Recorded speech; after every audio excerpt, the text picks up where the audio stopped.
قال النبي صلى الله عليه وسلم خيركم من تعلم القرآن وعلمه او كما قال عليه الصلاة والسلام، سب سے بہترین لوگ جو قرآن کریم سیکھیں اور سکھائیں۔ الحمدللہ ہم نے 26 پارے اجمالی تفسیر کے سنے اور آج یہ 27واں پارہ ہے، اور 26ویں پارہ کے آخر میں ان فرشتوں کا ذکر تھا جنہیں حضرت خلیل علیہ السلام عام مہمان سمجھے تھے، مگر جب آپ پر ان کی حقیقت کھلی اور پتہ چلا کہ یہ تو فرشتے ہیں تو آپ نے ان سے دریافت فرمایا کہ تم کس مہم پر آئے ہو؟ انہوں نے بتلایا کہ ہمیں قوم لوط پر پتھروں کی بارش برسانے اور انہیں تباہ کرنے کے لیے بھیجا گیا ہے۔ اب علمی تحقیق کا اعلان ہوا کہ قوم لوط کے علاوہ سورہ زاریات یعنی قوم فرعون، قوم عاد، قوم سمود اور قوم نوح کا انجام بتلانے کے بعد ارض و سما کی تخلیق کی طرف متوجہ کرتی ہے اور اس علمی تحقیق کا اعلان کرتی ہے کہ اللہ نے ہر چیز کو جوڑا جوڑا پیدا کیا ہے۔ سورت کے اختتام پر جن و انس کی تخلیق کا مقصد بتلایا گیا کہ جو کہ اللہ تبارک و تعالیٰ کی معرفت اور عبادت ہے، اور یہ خبر دی گئی ہے کہ ساری مخلوق کے رزق کا کفیل اللہ ہے، اور کفار و مشرکین کو قیامت کے دن یعنی قیامت کے دن کے عذاب کی وعید بھی سنائی گئی ہے۔ اس کے بعد سورہ طور شروع ہوتی ہے جو کہ نزولی اعتبار سے 76 نمبر پہ ہے، جبکہ ترتیبی اعتبار سے 52 نمبر پہ ہے، اور یہ سورہ مکی ہے۔ اس میں 49 آیات اور 2 رکوع ہیں۔ پہلی آیت میں والطور یعنی وجہ تسمیہ بتلائی کہ اللہ جل شانہ نے کوہ طور کی قسم کھائی، اور اسی کوہ طور کی نسبت سے اس سورت کا نام سورہ طور رکھا گیا۔ اس سورت کی ابتدا میں 5 قسمیں کھا کر فرمایا بے شک تیرے رب کا عذاب واقع ہو کر رہے گا، اسے کوئی بھی ٹال نہیں سکتا۔ ان آیات کی تفسیر کے ضمن میں بعض مفسرین نے دلوں پر قرآن کی شدت تاثیر کے حوالے سے حضرت جبیر بن معتم رضی اللہ تعالیٰ عنہ کا واقعہ لکھا ہے کہ وہ زمانہ کفر میں بدر کے قیدیوں کے سلسلہ میں بات چیت کرنے کے لیے مدینہ طیبہ میں آئے، اور جب وہاں پہنچے تو نبی کریم صلی اللہ علیہ وسلم نماز مغرب میں سورہ طور تلاوت فرما رہے تھے۔ جب آپ علیہ السلام نے 7 نمبر آیت پڑھی جس کا ترجمہ ہے بے شک تیرے رب کا عذاب واقع ہو کر رہے گا، تو حضرت جبیر رضی اللہ تعالیٰ فرماتے ہیں کہ مجھے یوں لگا میرا دل پھٹ جائے گا، چنانچہ میں نے نزول عذاب کے ڈر سے اسلام قبول کر لیا۔ جب آپ صلی اللہ علیہ وسلم نے آیت 35 اور 36 تلاوت فرمائی جس میں اللہ تبارک و تعالیٰ سوال فرماتے ہیں کیا یہ کسی کے پیدا کیے بغیر ہی پیدا ہو گئے، یا انہوں نے خود ہی اپنے آپ کو پیدا کر لیا، یا انہوں نے آسمان و زمینوں کو پیدا کیا؟ نہیں، بلکہ یہ یقین ہی نہیں رکھتے۔ کہ یہ آیات سن کر مجھے خیال ہوا کہ میرا دل اور ہوش و حواس اڑ جائیں گے۔ حضرت عمر رضی اللہ تعالیٰ عنہ کے بارے میں آتا ہے کہ ایک شب مکہ معظمہ کی گلی کوچوں میں طواف کرتے ہوئے ان کا گزر ایک مسلمان کے گھر کے پاس سے ہوا جو نماز میں سورہ طور کی ابتدائی آیات تلاوت کرتے ہوئے اس آیت تک پہنچا ان عذاب ربک لواقع، تو آپ رضی اللہ تعالیٰ عنہ گدھے سے اتر پڑے اور کافی دیر تک ایک دیوار کے ساتھ ٹیک لگا کر بیٹھے رہے۔ پھر 1 مہینہ تک آپ گھر ہی میں رہے۔ لوگ آپ کی عیادت کے لیے آتے تھے مگر انہیں آپ کی بیماری کا سبب معلوم نہ تھا۔ تاثیر قرآن کے بے شمار واقعات پیش کیے جاتے ہیں مگر تمام واقعات کا جمع کرنا مقصود نہیں، اصل مقصود یہ ہے کہ ہم ان واقعات سے سبق حاصل کریں اور ہم بھی قرآن کی تلاوت اور سماع غور و تدبر سے کام کریں تاکہ ہمارے دل بھی متاثر ہوں۔ اس کے بعد یہ سورت متقین کے دائمی مسکن یعنی جنت کا تذکرہ کرتی ہے، اور وہاں انہیں حور و غلمان، لذیذ پھل، گوشت اور لبالب جام جیسی نعمتیں مہیا ہوں گی۔ 22 سے 24 نمبر آیت۔ پھر وہ آپس میں بات چیت کرتے ہوئے کہیں گے کہ ہم اس سے پہلے اپنے گھر والوں کے درمیان ڈرا کرتے تھے، پس اللہ نے ہم پر احسان کیا اور ہمیں تیز گرم ہواؤں کے عذاب سے بچا لیا۔ ہم اس سے پہلے ہی اس کی عبادت کیا کرتے تھے، بے شک وہ محسن اور مہربان ہے۔ 25 سے 28 نمبر آیت میں۔ اگلی آیات میں یہ صورت نبی کریم صلی اللہ علیہ وسلم کی دعوت کے بارے میں مشرکین کے موقف کی وضاحت کرتی ہے کہ وہ آپ صلی اللہ علیہ وسلم کے ساتھ استہزاء کرتے تھے اور آپ صلی اللہ علیہ وسلم کو کاہن اور مجنون قرار دیتے تھے۔ اللہ جل جلالہ نے اپنے نبی صلی اللہ علیہ وسلم کو حکم دیا کہ آپ دعوت اور تذکیر کا سلسلہ جاری رکھیں، یہ آپ کا کچھ بھی نہیں بگاڑ سکتے۔ 29 نمبر آیت۔ سورت کے اختتام پر مشرکین کے باطل خیالات کی تردید کر دی گئی، الوحیت اور وحدانیت پر دلائل قائم کیے گئے اور ان آمکوں کی مذمت کی گئی جو ملائکہ کو اللہ کی بیٹیاں کہتے تھے۔ حضور اکرم صلی اللہ علیہ وسلم کو تبلیغ اور دعوت میں صبر کرنے اور اللہ کی تسبیح و تحمید کرنے کا حکم دیا گیا، اور یہ خبر دی گئی کہ اللہ آپ کی حفاظت کرے گا اور ظالموں کو دو عذابوں کا سامنا کرنا پڑے گا، ایک دنیا کا عذاب اور دوسرا آخرت کا عذاب۔ اسی پہ سورہ مکمل ہوتی ہے۔ اب سورہ نجم شروع ہوتی ہے جو نزولی اعتبار سے 23ویں نمبر پہ جبکہ ترتیبی اعتبار سے 53 نمبر پہ ہے، اور یہ سورہ نجم مکی ہے۔ اس میں 62 آیات اور 3 رکوع ہیں۔ وجہ تسمیہ اس کی یہ ہے کہ آیت نمبر 1 میں ہے وَالنَّجْمِ إِذَا هَوَىٰ، یہاں اللہ جل شانہ نے ستارے کی قسم کھائی ہے، اسی نسبت سے اسے سورہ نجم کہا جاتا ہے۔ اس سورت کے اہم مضامین درج ذیل یہ ہیں کہ اس سورت کی ابتدا میں گرتے ہوئے ستارے کی قسم کھا کر نبی کریم صلی اللہ علیہ وسلم کی صداقت بیان کی گئی۔ آپ صلی اللہ علیہ وسلم کے معجزہ معراج کا ذکر ہے جس میں آپ علیہ السلام نے اللہ کی قدرت و بادشاہت کے عجائب و غرائب کا مشاہدہ کیا۔ حضرت جبریل علیہ السلام کو ان کی اصلی صورت میں دیکھا، جنت، دوزخ، بیت المعمور اور سدرۃ المنتہا جیسی آیات اور نشانیوں کی زیارت کی۔ سورہ نجم مشرکین کی مذمت کرتی ہے جو لات و عزا اور منات جیسے بتوں کی عبادت کرتے تھے اور فرشتوں کو اللہ کی بیٹیاں قرار دیتے تھے۔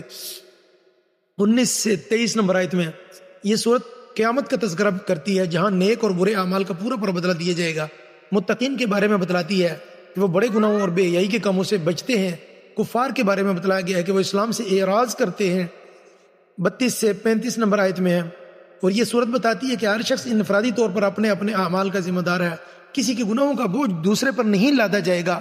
انسان جو اپنی تعریف خود کرتا ہے اسے قبول نہیں کیا جائے گا۔ یہ سورت کریمہ قدرت و وحدانیت کے بعض دلائل ذکر کرتی ہے، مثلا یہ کہ اللہ ہی ہنساتا اور وہی رلاتا ہے، وہی مارتا اور زندہ کرتا ہے، اسی نے نر اور مادہ کو پیدا کیا ہے، اسی کے ذمے دوبارہ پیدا کرنا ہے، وہی مالدار بناتا اور سرمایہ دار بناتا ہے، اسی نے نافرمان قوموں کو ہلاک کیا۔ 43 سے 55 نمبر آیت میں ان کا تذکرہ ہے۔ سورت کے اختتام پر قرآن کے بارے میں مشرکین کا جو رویہ تھا اس کا ذکر کرتے ہوئے ارشاد فرمایا گیا کہ پس کیا تم اس کلام سے تعجب کرتے ہو، ہنس رہے ہو، روتے کیوں نہیں، بلکہ تم کھیل رہے ہو؟ اب اللہ کے سامنے سجدے کرو اور اسی کی عبادت کرو۔ اسی پہ سورہ مکمل ہوتی ہے۔ سورہ قمر شروع ہوتی ہے جو ترتیبی اعتبار سے 54 نمبر پہ جبکہ نزولی اعتبار سے 37 نمبر پہ ہے، اور یہ سورہ مکی ہے۔ اس میں 55 آیات اور 3 رکوع ہیں۔ وجہ تسمیہ اس کی یہ ہے کہ آیت نمبر 1 میں ہے اقترب الساعہ وانشق القمر، قیامت قریب آ پہنچی اور چاند شق ہو گیا، اس سے مراد چاند 2 ٹکڑے ہو گیا۔ اس معجزہ کی نسبت سے اس سورت کا نام سورہ قمر رکھا گیا۔ اس صورت میں وعدے بھی ہیں، وعیدیں بھی ہیں، مومنوں کے لیے بشارتیں بھی ہیں اور کفار کے لیے ڈراوے بھی ہیں، مواعظ اور عبرتیں بھی ہیں، نبوت اور رسالت، بعث و نشور اور قضاء و قدر جیسے بنیادی عقائد بھی ہیں۔ اور اس صورت کے اہم مضامین کی چند جھلکیاں یہ ہیں۔ اس صورت کی پہلی آیت میں قرب قیامت اور شق قمر کا ذکر ہے۔ قیامت کے قریب آ جانے کا مطلب یہ ہے کہ نبوت محمدیہ صلی اللہ علیہ وسلم کا زمانہ اس زمانے کے مقابلے میں بہت کم ہے، جو آپ صلی اللہ علیہ وسلم سے پہلے گزر چکا ہے۔ مجھے اور قیامت کو یوں بھیجا گیا۔ بخاری اور مسلم کی روایت ہے کہ نبی کریم صلی اللہ علیہ وسلم نے انگشت شہادت اور درمیان والی انگلی اٹھاتے ہوئے ارشاد فرمایا کہ مجھے اور قیامت کو یوں بھیجا گیا ہے۔ ہمارے آقا صلی اللہ علیہ وسلم کا مشہور معجزہ ہے، جب اہل مکہ نے آپ صلی اللہ علیہ وسلم کا معجزہ کا مطالبہ کیا تو آپ علیہ السلام نے چاند کی طرف اشارہ کیا تو اس کے 2 ٹکڑے ہو گئے۔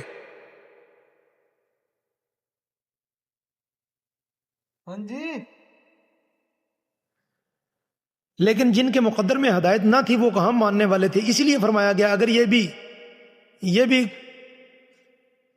یہ کوئی بھی معجزہ دیکھ لیں تو منہ پھیر لیں گے اور کہہ دیں گے کہ یہ پہلے سے چلا آتا ہوا جادو ہے، نعوذ باللہ۔ اللہ جل جلالہ نے اپنے نبی صلی اللہ علیہ وسلم کو حکم دیا ہے کہ آپ صلی اللہ علیہ وسلم ان سے اعراض فرمائیں اور اس دن کا انتظار کریں جب یہ قبروں سے اس حال میں کھڑے ہوں گے کہ ان کی آنکھیں جھکی ہوئی ہوں گی، چہروں پہ ذلت کی سیاہی چھائی ہوئی ہوگی پکارنے والے کی طرف دوڑتے ہوئے جائیں گے اور خود کہیں گے کہ یہ دن تو ہمارے لیے بڑا ہی سخت ثابت ہوا ہے. آیت نمبر 6 سے 8. اس کے بعد یہ سورت کفار مکہ کو ڈراتی ہے کہ کہیں تم پر بھی ویسا ہی عذاب نہ آ جائے جیسا عذاب تم سے پہلی اقوام پر آیا، کیونکہ تم بھی انہی جرائم کا ارتکاب کر رہے ہو جن جرائم کا ارتکاب وہ کرتی تھیں. یہاں جن تباہ شدہ اقوام کا اللہ نے ذکر فرمایا، ان کی تباہی کا قصہ بیان کرنے کے بعد عام طور پر یہ سوال بار بار کیا گیا ہے کہ بتاؤ میرا عذاب اور میری ڈرانے والی باتیں کیسی رہیں. آیت نمبر 16، 21 اور 30. اس سوال کے متصل بعد یہ اطلاع دی گئی ہے کہ بے شک ہم نے قرآن کو سمجھنے کے لیے آسان کر دیا ہے، پس کیا کوئی نصیحت حاصل کرنے والا ہے؟ وَلَقَدْ يَسَّرْنَا الْقُرْآنَ لِلذِّكْرِ فَهَلْ مِن مُدَّكِرٍ. آیت نمبر 17، 22، 32 اور 40.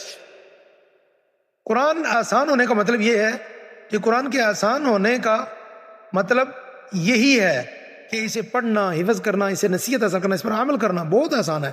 اس کے آسان ہونے ہی کا نتیجہ کہ ایسے دیہاتی بھی قرآن کریم کی تلاوت بسہولت کر لیتے ہیں جو اپنی مادری زبان میں چھوٹا سا کتابچہ بھی نہیں پڑھ سکتے، اور چھوٹے چھوٹے معصوم بچے اپنے سینوں میں ساری نزاکتوں قواعد کو ملحوظ رکھتے ہوئے محفوظ کر لیتے ہیں.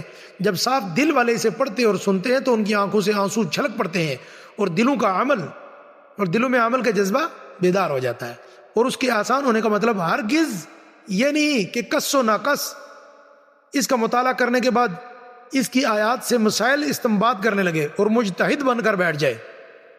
سورت کے اختتام پر اللہ تعالی فرماتے ہیں ہم نے ہر چیز کو ایک خاص اندازے کے ساتھ پیدا فرمایا ہے. اس کائنات میں جو کچھ بھی ہے، خواہ وہ خیر ہو یا شر، سب اللہ تبارک و تعالی کی مخلوق ہے، مرتب اور حکمت کے تقاضوں کے مطابق ہے. جو کچھ ہونے والا ہے سب لوح محفوظ میں لکھا ہوا ہے اور موجود ہونے سے پہلے ہی اللہ کو معلوم ہے. اس آیت کریمہ سے اہل سنت والجماعت نے عقیدہ تقدیر کے اسبات پر استدلال کیا ہے. ان آیات میں یہ وضاحت دی گئی ہے کہ انسانوں کے بارے میں چھوٹی بڑی باتیں سب لوح محفوظ میں درج ہیں اور کرامن کاتبین بھی لکھ رہے ہیں. لہذا کسی بھی گناہ کو چھوٹا سمجھ کر اس کا ارتکاب بالکل نہیں کرنا چاہیے، اور کسی بھی نیکی کو حقیر سمجھ کر چھوڑنا نہیں چاہیے. آخر میں متقین کو اچھے انجام، اللہ کی رضا و عزت کے مسکن کی بشارت سنائی گئی ہے. آیت نمبر 52 سے 55 میں. اسی پہ سورہ نجم مکمل ہوتی ہے.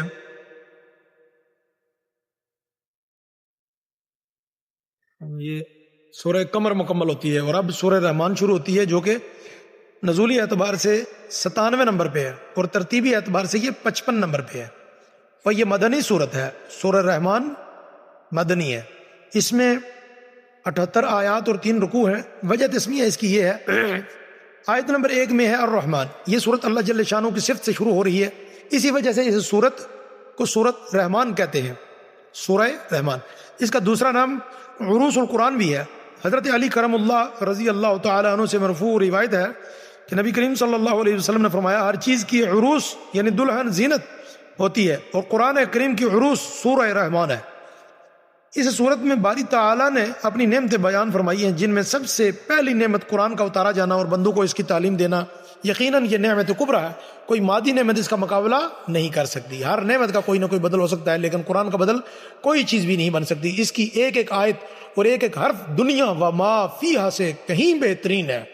قرآن ساری آسمانی کتابوں کے مضامین کا محافظ اور جامع اور ناسخ ہے. رب تعالیٰ نے اس سورت کا آغاز اپنی صفت الرحمن سے فرمایا، گویا متربع کیا گیا ہے کہ اللہ کی ساری نعمتیں، خصوصاً قرآن کی نعمت اس کے رحمان ہونے کے آثار فیوزات ہیں. وہ رحمان ہونے کی وجہ سے بندوں پر رحم کرتا ہے اور انہیں ہر طرح کی نعمتیں عطا کرتا ہے. ان کی تعلیم اور ہدایت کے لیے اس نے قرآن نازل کیا ہے. تعلیم قرآن کو تخلیق انسان سے بھی پہلے ذکر کیا گیا ہے. اس کے بعد یہ سورت صحیفہ کائنات پر پھیلی ہوئی اللہ کی مختلف نعمتوں کا ذکر کرتی ہے. سورج اور چاند جو اللہ کے ٹھہرے ہوئے حساب سے اپنی اپنی منزلوں پر رواں دواں ہیں، ستارے اور درخت جو اللہ کے سامنے سجدہ ریز ہیں، زمین جسے مخلوق کے لیے کسی فرش کی طرح بچھا دیا گیا ہے، مختلف میوے، اناج، پھل، پھول جن سے انسان فائدے اٹھاتا ہے. اور یہ 11 اور 12 آیت نمبر میں میٹھے اور کھاری پانی کے دریا جو اپنی اپنی جگہ جاری ہیں. 19 اور 20 آیت میں ہے.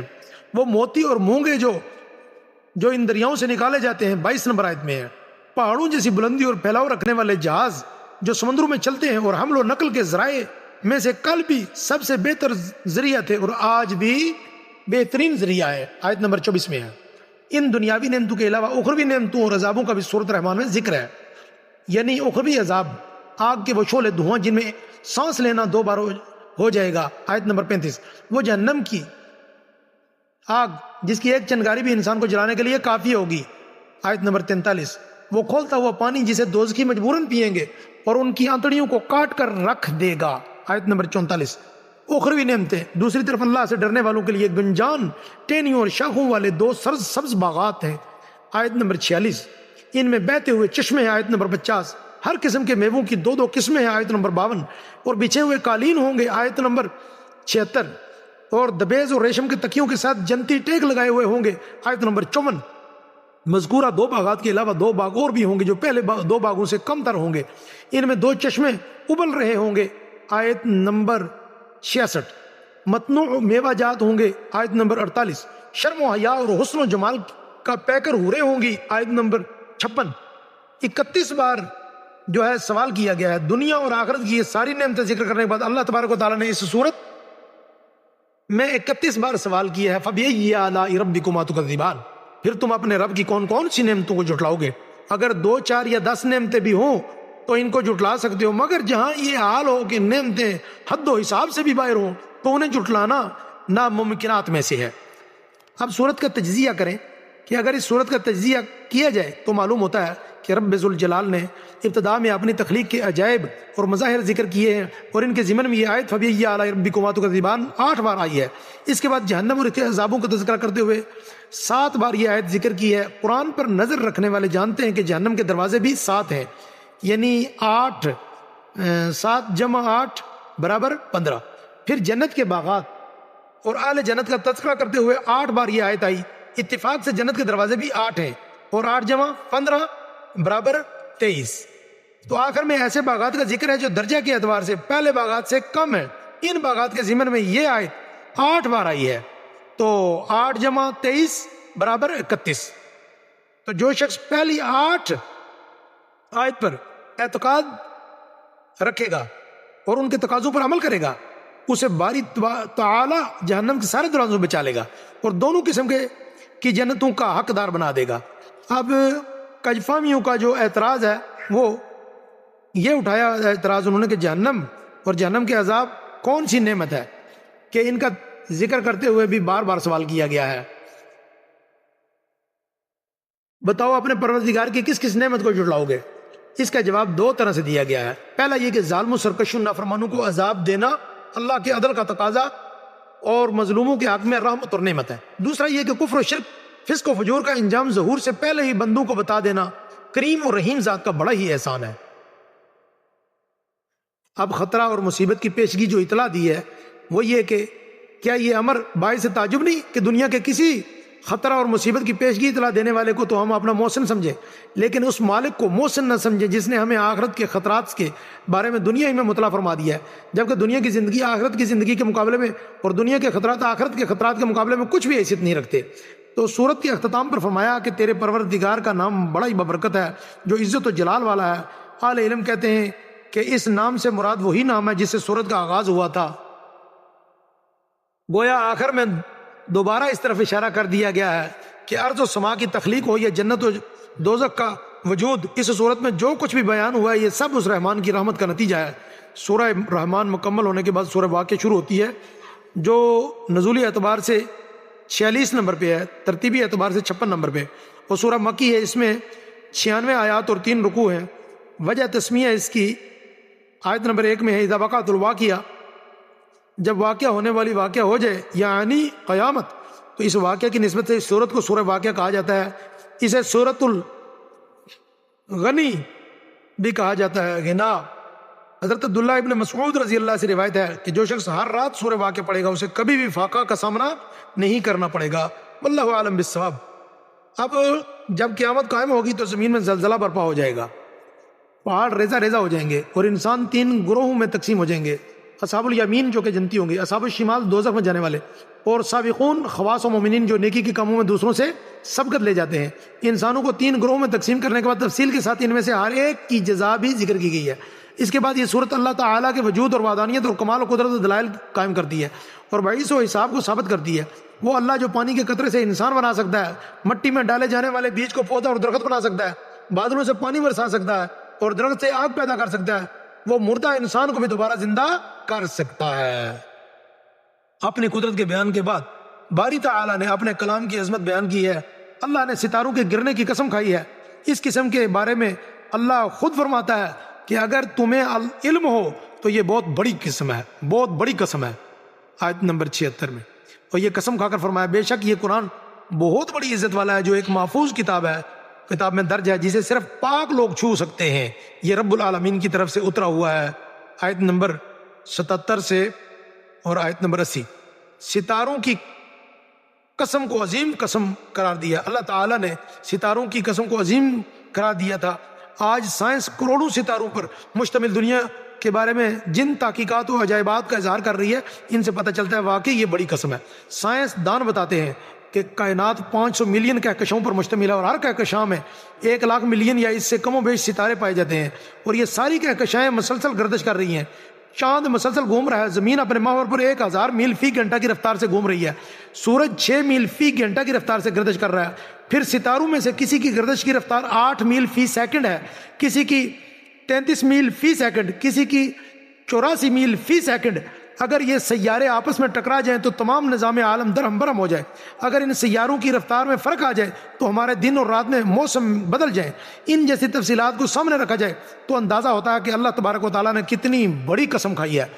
ستاروں اور قرآن کے درمیان مناسبت یہ ہے کہ جیسے ستاروں کے ذریعے بحر و بر کی تاریکیوں میں رہنمائی حاصل کی جاتی ہے، یوں ہی قرآنی آیات سے جہالت اور ضلالت کی ظلمات میں سامان ہدایت حاصل کیا جاتا ہے۔ جیسے ستاروں کی دنیا کے سارے عجائب ابھی تک انسان پر اشکارا نہیں ہوئے، یوں ہی قرآن کریم کی آیات تو سور میں پوشیدہ سارے علوم و معارف سے بھی انسان آگاہ نہیں ہو سکا۔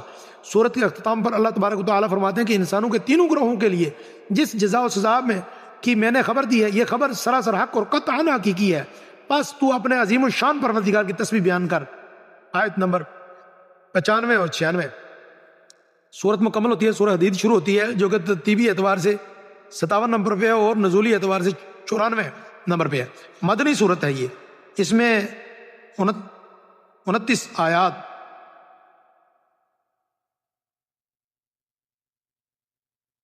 اور 4 رکوع ہیں۔